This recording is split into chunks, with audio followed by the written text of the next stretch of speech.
Så er jeg kommet ud til 40 meter og får sat gradet. Kun 6 stænger i dag, fordi jeg er alene. Det er rigeligt holdt styr på.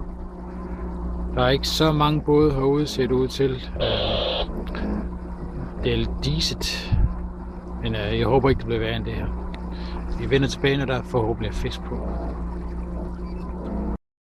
Så er der fisk på sideplaneren. Den er ikke vanvittigt stor, men den står lige hernede. Nu skal jeg så se, om jeg kan få den i land. Med lidt held skal man se, at den går lige hernede.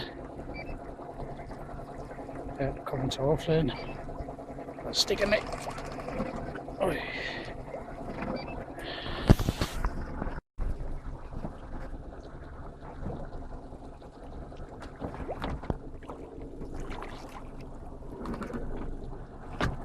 Jeg tror, den vil være mør, men den skal være rigtig, rigtig træt, før jeg tager tage den.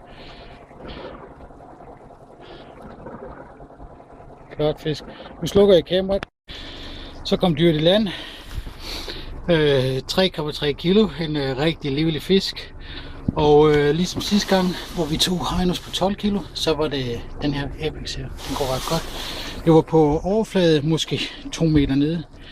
Så let nok at lande. Gik super fint. Slutter. Så er der fisk på igen. I et par 40 fod. Den er ikke så stor, den her. Skyd på, det er en 3 kilos.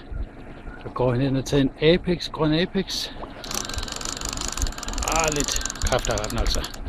Nu rører den nedad. Jeg slukker.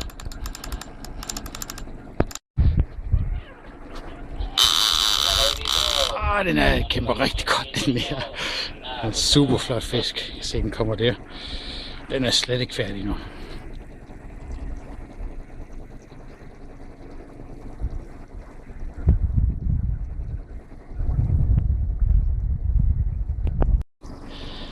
3,5 kilo. Den var det bedre, end jeg alligevel havde regnet med. Også lidt større, end jeg havde regnet med. Fanget på den Apex her i et 44 fod cirka. Så er der fisk på, og den er kraftig med stor. Der sprang nu vand helt derude.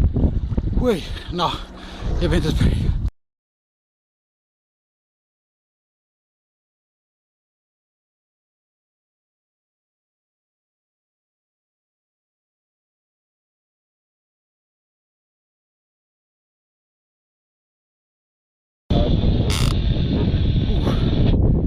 Den ser rigtig stor, den her. Man trækker bare, og så står den bare stille over.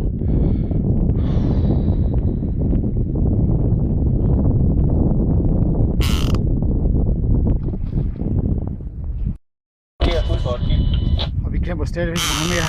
Han går bare i bunden. Den er altså stor. Det er en 10 kilo ved at skyde på. Den er flot. Udenbart til det ud, det sidder godt i kroget. Men ja, lad os da se. Så kom den i land, og jeg ryster.